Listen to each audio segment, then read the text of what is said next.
Sovereign Grace of Mead Valley. www.sovereigngracecc.org. First thing doesn't matter, you can join us, but definitely tell your friends if you're young and you want to come and learn that with us. We'll have a good time together.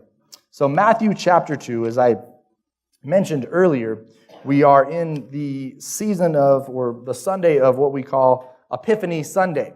Now, usually when people have used that term epiphany, it's kind of like a revelation or, your eyes are open, right? But this term comes from the scripture of what we call Epiphany Sunday, where the Magi, or as some translations say, the wise men from the east came and worshiped Christ. Now, how many of you guys have made New Year's resolutions to start the year? By show of hands. Only a few of you guys. So most of you guys are at that thing of my only resolution is not to make any resolutions. That's some of you guys. So some of you guys have made them. So how many of you guys have already broken them? Probably. Okay, good. So far you guys are on the right track and actually fulfilling that which you made. I made a few. I know a lot of people say, hey, just resolutions never work, but change has to start somewhere. There's a saying I read fairly recently that said, the second half of a man's life is nothing more than the accumulation of habits he formed during the first half of his life. And I think that's relatively true, that as you get older, you're just going to fall into whatever habits you formed, and that's going to dictate ultimately how you live, what you do, where you go. Even if you don't like where you're at, it's simply the habit you're in. I know some people that wake up every morning and drink that, not powdered coffee, but instant coffee. I'm like, dude, just brew some real coffee. And it's just like, I'm just used to it now, They've gotten into a habit. They're stuck there. They're drinking this horrible coffee. And we need to break them out of it, But not just coffee, right? We need to sometimes break out of habits. We need to break out of molds of thinking. And really that's what this, when we look at Epiphany Sunday, that's what it's about. Not necessarily making resolutions, but it's about opening our mind. It's about a realization of the truth of God, of the truth of Christ revealed. And as we're going to see this morning, oftentimes those who are supposed to see it the most get complacent and miss it. And others who we never expect to see it receive the revelation. So let's turn to Matthew chapter 2.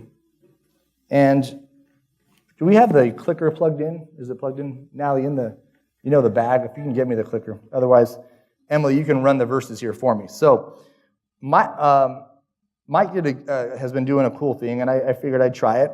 And that is to just, let's stand as we read this together. So you can read it from the Bible, or I have it on the screen here. It's nice and big now here at our new place. So we'll sit back down after the reading, but let's just read through this together. So you don't have to read it out loud, but read along with me if you would. Now after Jesus was born in Bethlehem of Judea, in the days of Herod the king, behold, wise men from the east came to Jerusalem, saying, where is he who has been born King of the Jews? For we have seen his star in the east, and have come to worship him. When Herod the king heard this, he was troubled, and all Jerusalem with him. And when he had gathered all the chief priests and scribes and the people together, he inquired of them where the Christ was to be born. So they said to him, in Bethlehem of Judah.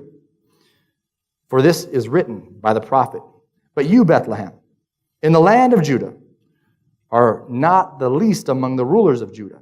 For out of you shall come a ruler who will shepherd my people Israel.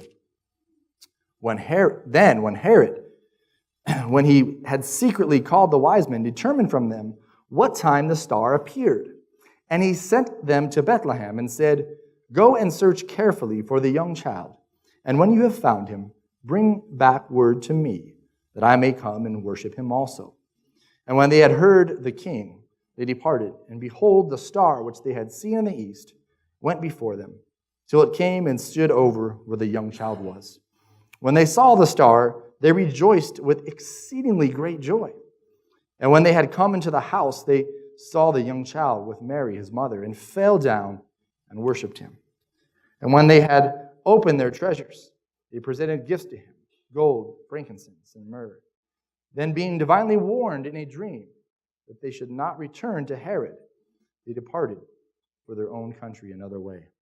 The word of the Lord, amen? Amen. You guys may be seated. Let's pray.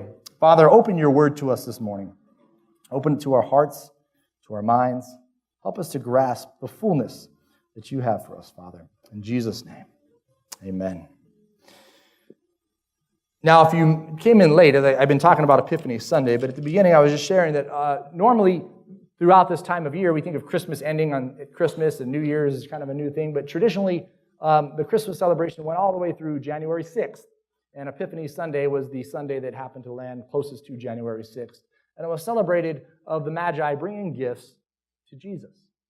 And there's kind of a misnomer, and it's in a lot of movies or cartoons or just manger scenes and sets that you see, that the Magi were here at the birth of Jesus, that the shepherds were in the field and the light shone down on the manger, and here come shepherds and some sheep and some donkeys, and here comes the wise men with their camels, and they're all around Jesus right there worshiping him on the night he was born.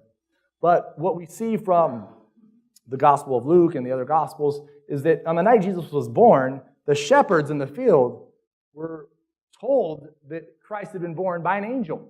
So they had no expectation. They're just out there with their sheep, and an angel of the Lord appears to them and gives them this revelation, gives them this epiphany, if you will, right? This mind-blowing truth that they hadn't seen or expected. So he reveals this to the shepherds. They go and they worship Jesus on the night he was born. The Magi, or the wise men from the east, weren't there the night Jesus was born. In fact, Jesus is probably close to a year old by now, by the time they travel from the east, follow the star, get to Jerusalem, and finally get to the point where the star shows where Jesus was born. And we know that it could have even been older than a year, because what Herod declares after this is that he tries to kill all the children under the ages of 2 and under to try to keep this king from coming and taking his throne. So he tries to go on this crazy massacre of keeping the king from coming to the throne by killing all the male children from 2 years and under. Now, most likely, as I said, the timeline is probably closer to a year, but Herod, being probably a little paranoid and overzealous and trying to keep the king, is probably not taking chances. So probably giving it, hey, if the star arrived around this time, then let's just not take any chances. And instead of 1 year, let's go all the way up to 2 years. That way, no one can come and take my throne.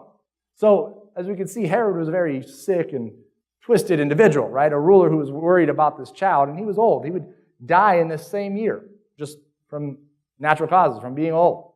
And yet he was so bent on his grasp, so bent on his power, that he feared this child. I don't know about you, if you were president, let's say Trump's in his 70s now, I'm sure if somebody said, hey, somebody's going to come who's just born, somebody's going to come and take your place as president one day. And then Trump said, well, I'm going to kill all the children to keep that from happening, right? That would be a crazy thought, because a normal person would realize, I'm going to be dead by the time that child ever gets to be this age, so it doesn't matter, right? But those who are ultimately hungry and greedy and evil and wicked with power sometimes don't think rationally. In fact, all sin is really irrational when we think about it. When we really think of what sin is, it's expecting a good desired result or something beneficial to come from something wrong, from something wicked, from something evil.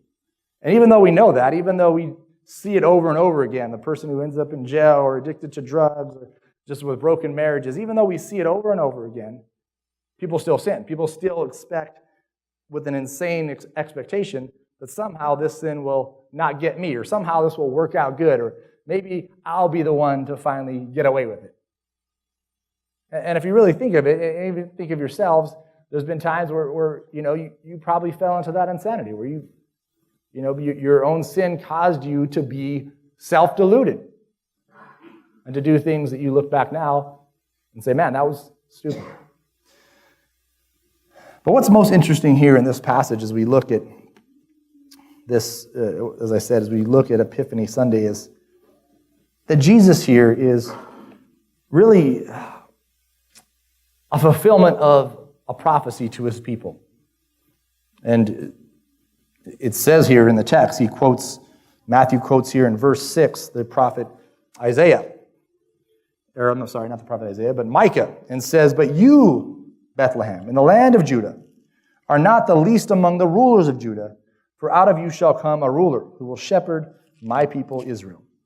And so there were many expectations or many prophecies in the Old Testament. Matthew just quotes one here of how the wise men or how Herod and his scribes had figured out where Jesus would be born. So there was a massive expectation here of the Messiah coming to the people of Israel, redeeming Israel, saving their people from bondage.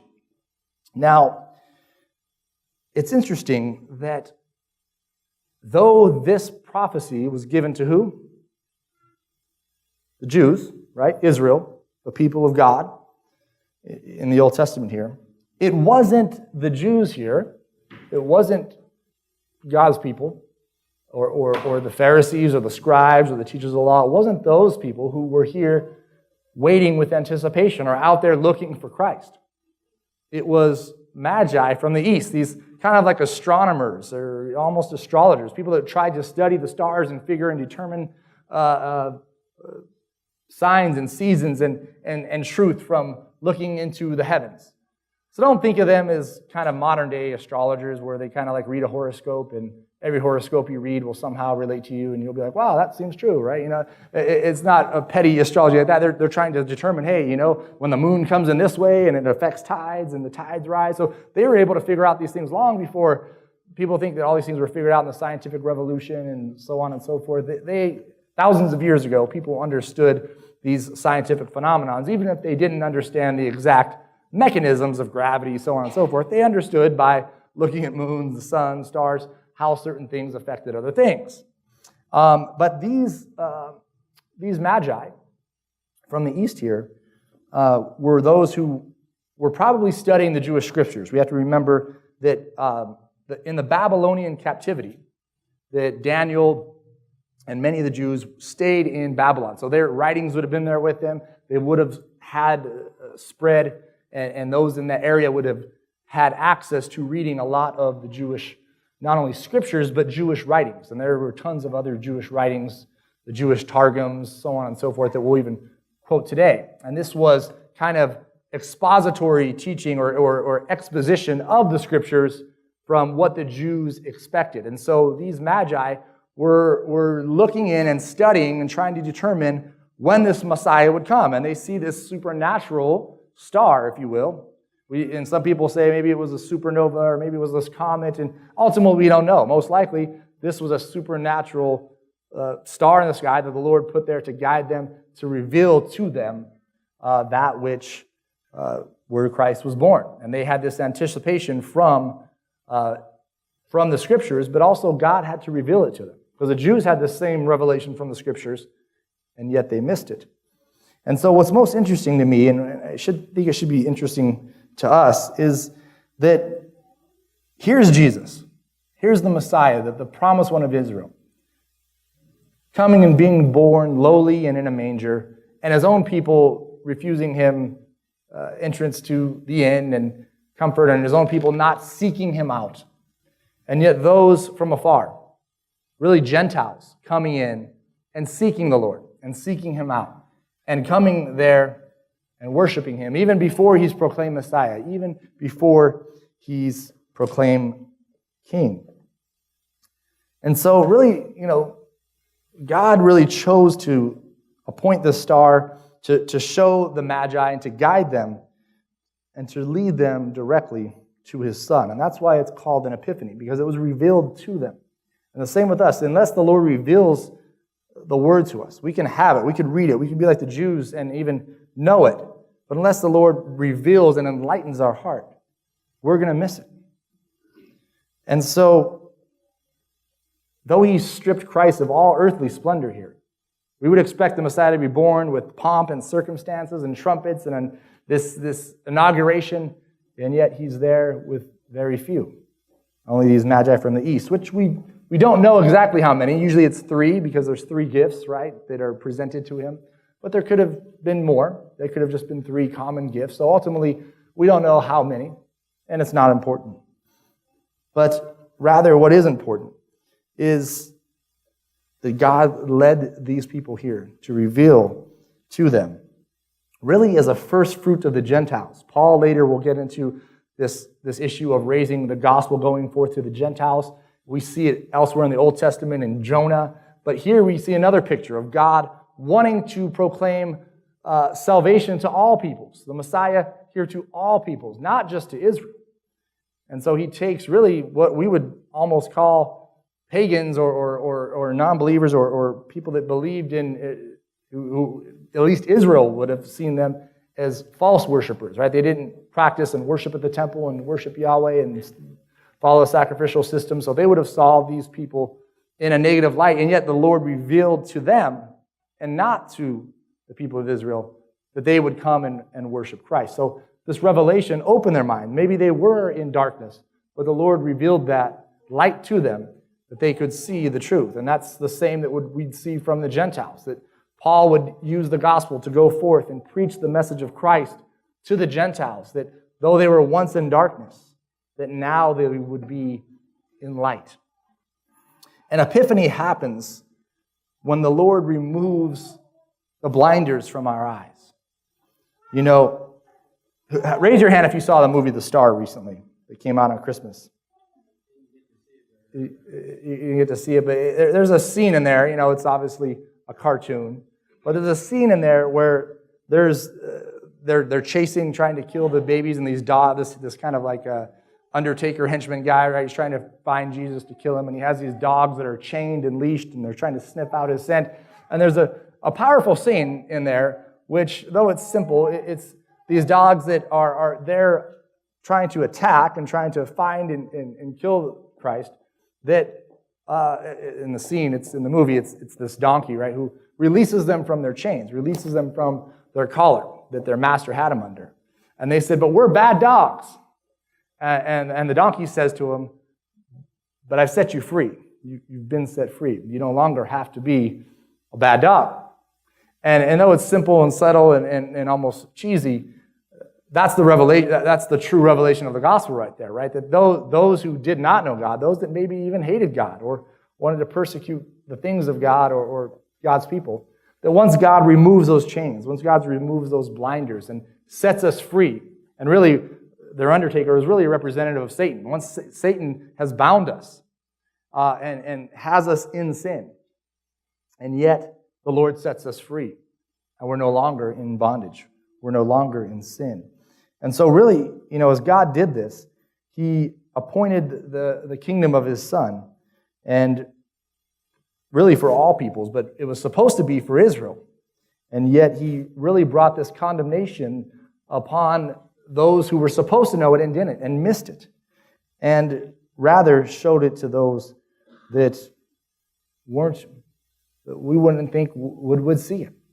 And this, in a certain sense, should speak to us, for oftentimes we take for granted the things of God. Sometimes those of us who should see it best and know God's word the most and follow it most closely and love the Lord most deeply, sometimes we take it for granted. Sometimes we miss it. And sometimes the Lord takes some person that's not been a Christian, who's been an addict, who's been involved in all types of ungodly craziness in their life, and raises them up. And all of a sudden, I've seen people say, well, man, this guy used to be on drugs and a gang member and this and that, and here I have been, you know, following the Lord my whole life, and He blesses them with this or gives them this ministry or does that. But ultimately, you know, a lot of times people may have been raised a Christian their whole life. They may have been in church their whole life, but have they been faithful? Have they been earnestly seeking the Lord? Because the Lord is going to reward those that seek Him, as the Scripture says. But I want to read a quote here, and we'll go, there we go. So, from Calvin says this, again in rendering homage, according to the custom of Persia, talking about the Magi here, to him whom they still regarded as an earthly king, they offered the productions of the soil, talking about the gifts that they had brought him. Our duty is to adore him in a spiritual manner, for the lawful and reasonable worship which he demands is that we consecrate first ourselves and then all that we have to his service.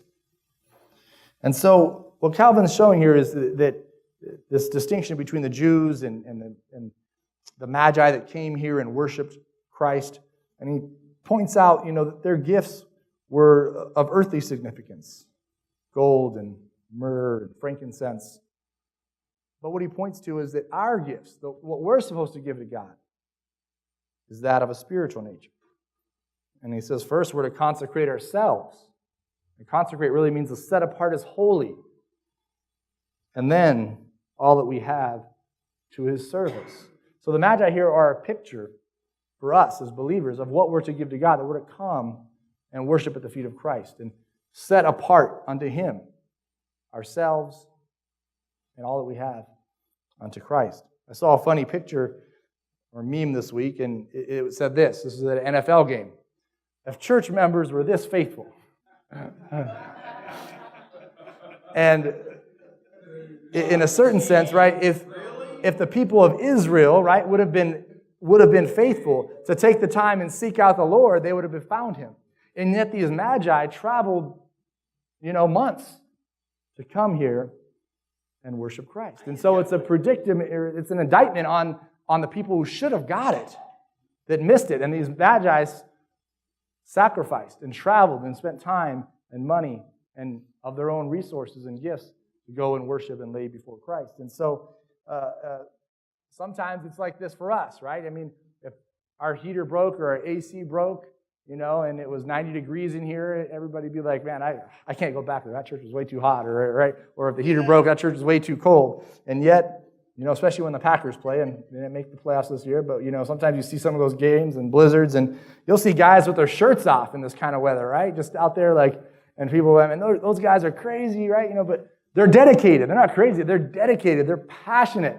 Their blood is just boiling and warmed up, and they're on fire in a sense for that which they're passionate about, which really is nothing more than an idol, right? They're passionate about whatever their idol is, but yet, if the people of God got as passionate for the Lord as others do for football or whatever other idol consumes them, imagine how we not only can worship the Lord, but change the world, how we could affect culture, how we could minister to the world around us. And as Matthew says, or as Jesus says in the Gospel of Matthew, that they would see our good deeds and glorify our Father that's in heaven. But oftentimes, we, like the Jews, take for granted, what the Lord has done, what the Lord has revealed. Now, a lot of times people say, well, how do they fully know what to expect? Now we shared some of the things there of from Scripture, from the Old Testament, and Daniel was an influential government official in Babylon, and there was tens of thousands of Jews exiled there. And this is really like what we'd call Persia or modern Iran. And so here's these people here that still were reading and studying the Word of God.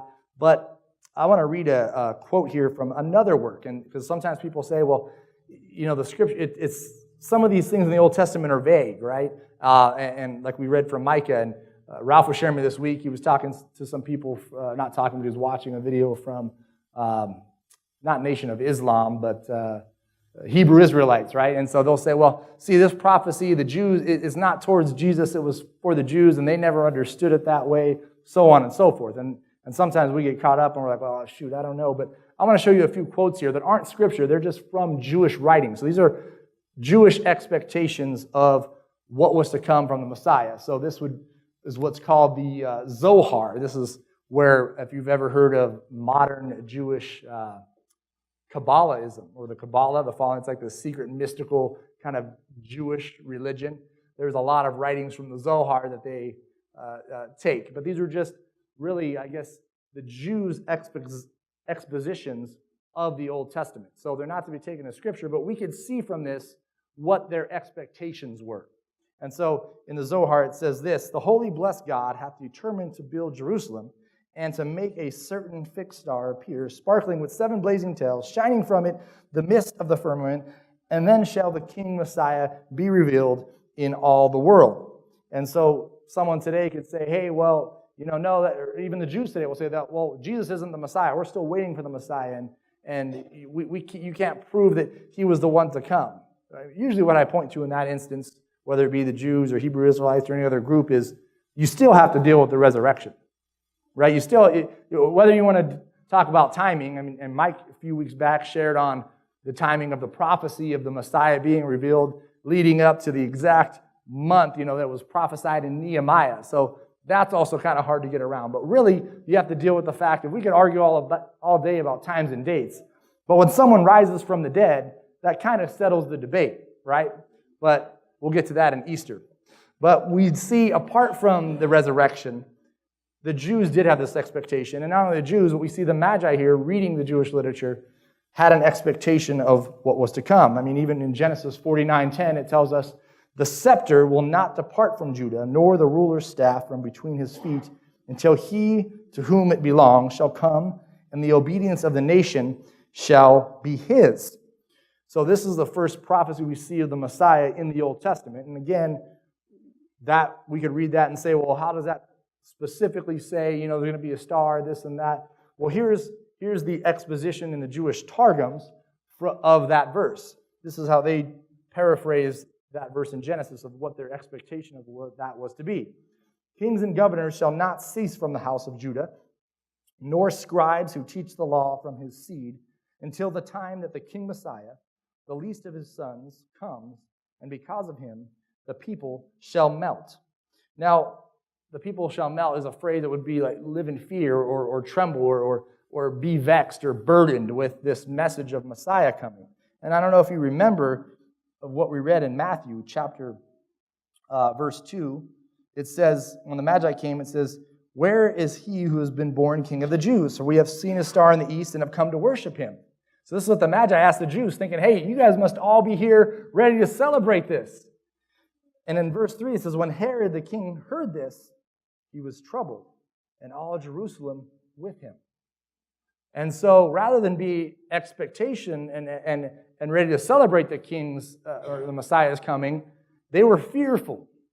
What would this bring? Think of it as when you transition from junior high into high school. A lot of people are like, oh man, I'm afraid. What's that going to bring, right? Or you get a new teacher, right? Or you get a new job and there's fear that raises up. But those are all simple examples which people don't have a lot of fear, but and sometimes they do. But when we really think about it, people, what do they hate most? They hate change, right? They hate change, right? If you drink that instant coffee, by golly, it might be terrible, but you know what you're going to get. And if you add enough creamer, it can make it taste good after a while, right? But if I go and get something I don't know if I'll like it. And so in the same sense, and that's, again, a simple example, but when it comes to big areas of our life, right, having to change how we live, what we do, what we believe, how we interact, these are all things that are fearful. So if the Messiah is now coming, and especially if you're the king, and especially if you're the people, and your life's good, and your economy's stable, and you're making money, and your children are fed and happy, and your animals don't have disease, life is good. And here comes, now if the Messiah comes, that means change. That means everything's going to change. And you don't want change when life is not only good, but just reliable. You know what's coming. And so that's what sometimes we fear most. And sometimes I've even heard people say, like, man, I'm afraid to come to God because I don't want him to change me, right? Like, I don't want to like all that weird worship music you guys like. I don't want to, like, not like, doing drugs or doing this. So they're afraid that God's going to somehow take away these things that they see as fun or desirable or meaningful. And really, again, it's a silly example because God is going to give you more than sin could ever offer, but it's how we think. And I think there's a lot of that here going on with the people of Israel. They were afraid of what that meant. They were afraid of what that would mean. Just if I told you, I remember being young, and Mike brought it up last week about the rapture craze of 2000, right? So there was a big craze that everybody thought the world was going to end, the rapture was going to happen, or at least the Antichrist would be revealed, or whatever your view was. The year 2000 was the big date. And I just remember people being like, dude, man, no, I haven't even got married yet, I haven't, I'm like, so they're like hurrying up and they're trying to get married real quick. So like, I want to at least be married like before the Lord comes back and You're like, but you're going to be in heaven. It won't matter. I know heaven will be cool, but I still want to be, like, I still want to know what it's like to be married or travel the world or have my first car. And so they looked to all these temporal things that they really wanted, and they were almost like afraid. They were afraid of what was to come. I remember being a child. It was before 2000, but it was probably in the 80s, and I was watching this TBN guy or this TV evangelist, and he was talking about the Lord's return, and I just remember crying, and my mom was like, "Why are you crying?" And I was just like, "I'm not going to see you guys anymore. Jesus is going to return." And so I was all scared. So I was supposed to, I was supposed to be good news, but for me it was bad news because it would mean some type of change, which really I just wanted to be there at my house with my mom, and she feed me every day, and life was good, right? That's all I knew. But ultimately, there's a saying that goes, if I can get it up there, wise men still seek him. You've probably heard it before. But it's not just the wise men in the Old Testament that sought after Christ. Wise men today, if we're wise, will still seek the Lord. Jeremiah 29 says, "You will seek me and find me when you seek me with all your heart." And so that's my challenge for us today. A lot of times people want to grow. They want to receive depth. They want to receive insight. They want to receive revelation, and they want to receive the power of God, and they want to hear something new. And all these things only come when we're faithful, when we're obedient, when we ultimately seek God wholeheartedly.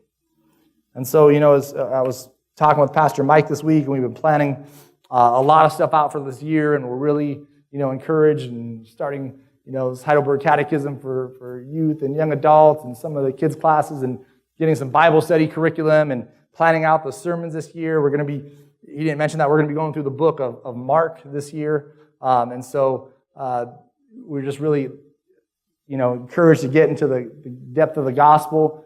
But the problem is that if we hold back, no matter how good our catechism class is, or Sunday school class, or preaching on Sunday or Wednesday nights, or however good Rudy sings, if our whole heart's not in it, we're not going to receive from it. Right? I mean, you could have the best NFL game in the world on, and there was a game last week, or this national championship game in football. I didn't see it. Everybody's like, "Dude, that was the best game ever," right?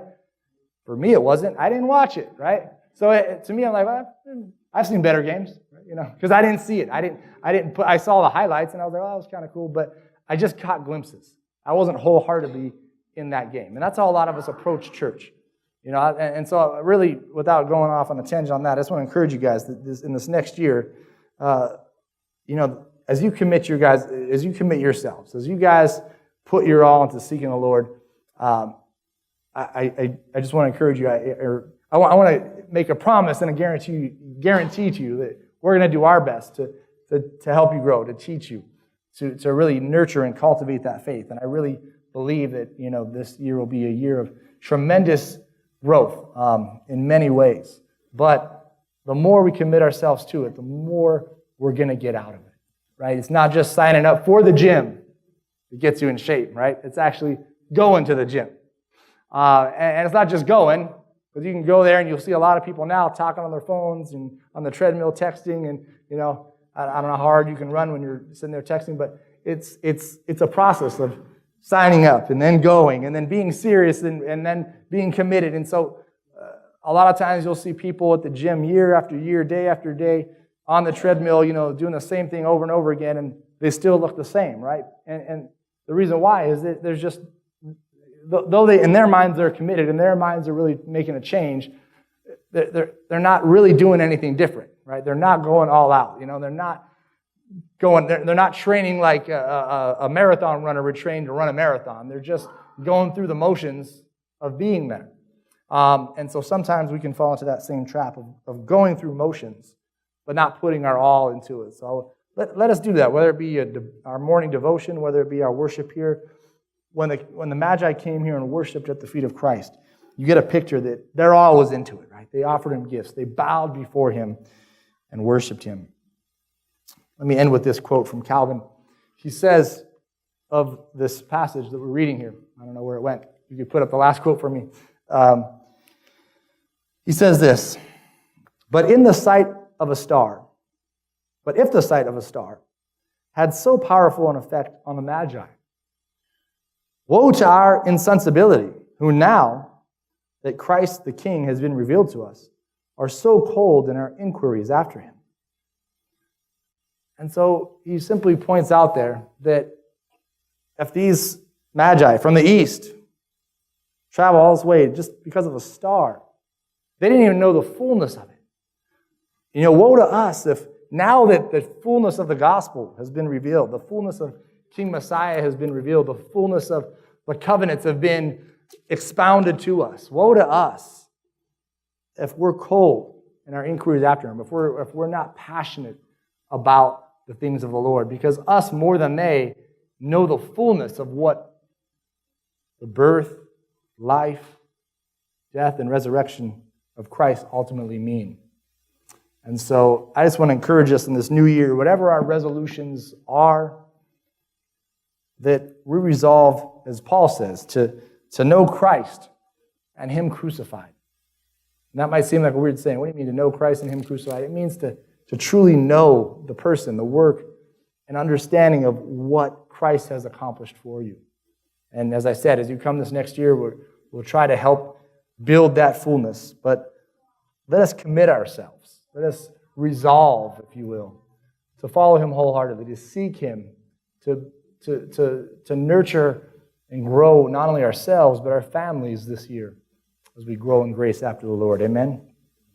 Let's pray. Father, as we just come before you now in a time of reflection before communion, before we give, we just pray, Lord, that you would help us to see our need for growth, to see our need for you, to see ultimately the work that you have done in this world and the work that you want to do through us, your people.